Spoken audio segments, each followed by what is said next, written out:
சவால் விட்ட ராகுல் காந்தி, தரமான சம்பவம் செய்த மோடி. மூக்குடைப்பட்ட ராகுல் காந்தி. பாராளுமன்றத்தில் ஆபரேஷன் சிந்தூர் குறித்த விவாதம் நடைபெற்றது. கடந்த கால காங்கிரஸ் வெளியுறவு கொள்கை மிக கடுமையாக பாஜக தரப்பில் விமர்சனம் செய்யப்பட்டது. குறிப்பாக முன்னாள் பிரதமரான ராகுல் காந்தியின் கொள்ளு தாத்தா நேரு, ராகுல் காந்தியின் பாட்டி இந்திரா காந்தி ஆகியோர் மீது மத்திய உள்துறை அமைச்சர் அமித்ஷா மற்றும் பிரதமர் மோடி ஆகியோர் மிக கடுமையான குற்றச்சாட்டுகளை முன்வைத்தனர். இதனைத் தொடர்ந்து பாராளுமன்றத்தில் பேசிய ராகுல் காந்தி, இந்தியாவுக்கும் பாகிஸ்தானுக்கும் இடையில் போர் நிறுத்தத்தை ஏற்படுத்தியதாக டொனால்டு ட்ரம்ப் பலமுறை கூறிய போதிலும் பிரதமர் நரேந்திர மோடி ஏன் அதை பொய் என கூறவில்லை?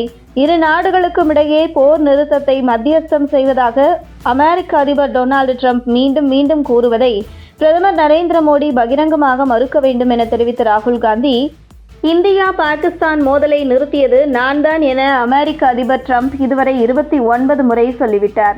இந்திரா காந்திக்கு இருந்த தைரியத்தில் 50% பிரதமர் மோடிக்கு இருந்தால் கூட நாடாளுமன்றத்தில் எழுந்து நின்று டொனால்டு ட்ரம்ப் பொய் சொல்கிறார், அவர் எந்த சமரசத்திற்கும் மத்தியஸ்தம் செய்யவில்லை என சொல்ல வேண்டும் என பிரதமர் மோடிக்கு சவால் விடுத்து பேசினார் ராகுல் காந்தி.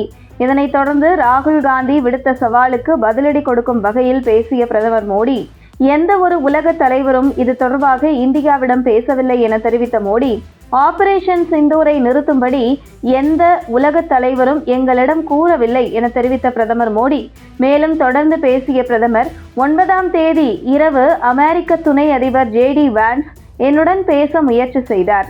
1 மணி நேரம் அவர் முயன்றும் நான் இராணுவ அதிகாரிகளுடனான கூட்டத்தில் இருந்ததால் பேச முடியவில்லை. பின்னர் நான் அவரை திரும்ப அழைத்த போது பாகிஸ்தான் ஒரு பெரிய தாக்குதலுக்கு திட்டமிட்டு வருவதாக அவர் கூறினார். அதற்கு நான் பாகிஸ்தானின் எண்ணம் அதுவாக இருந்தால் அவர்கள் மிகப்பெரிய விலையை கொடுக்க நேரிடும் என்று பதிலளித்தேன். மே 10ஆம் தேதி பாகிஸ்தானின் இராணுவ பலத்தை அழித்தோம். இதுவே எங்கள் பதிலடியாக இருந்தது என தெரிவித்த பிரதமர் மோடி மேலும் இந்தியாவின் ஒவ்வொரு பதிலடியும் முந்தையதை விட பெரியதாக இருக்கும் என்பதை இதில்தான் பாகிஸ்தானும் புரிந்து கொண்டுள்ளது என தெரிவித்த பிரதமர், இந்தியா யாரையும் நம்பியதில்லை, ஆனால் பாகிஸ்தானை நம்பி காங்கிரஸ் இருக்கிறது.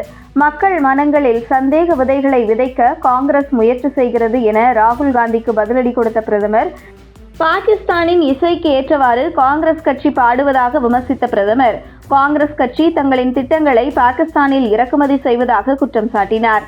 மேலும் காங்கிரஸ் கட்சியால் தலைப்புச் செய்திகளை உருவாக்க முடியுமே தவிர மக்களின் மனங்களை ஒருபோதும் வெல்ல முடியாது.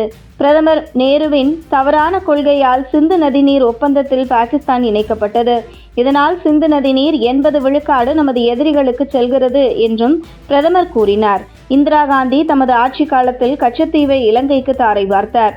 இதனால் தமிழ்நாடு மீனவர்கள் தற்போது வரை பிரச்சனைகளை எதிர்கொள்கின்றனர் என சவால் விடுத்த ராகுல் காந்திக்கு தரமான பதிலடி கொடுத்த பிரதமர் மோடியின் பதில், சவால் விடுத்த ராகுல் காந்திக்கு மூக்குடைப்பட்டது போன்று அமைந்தது.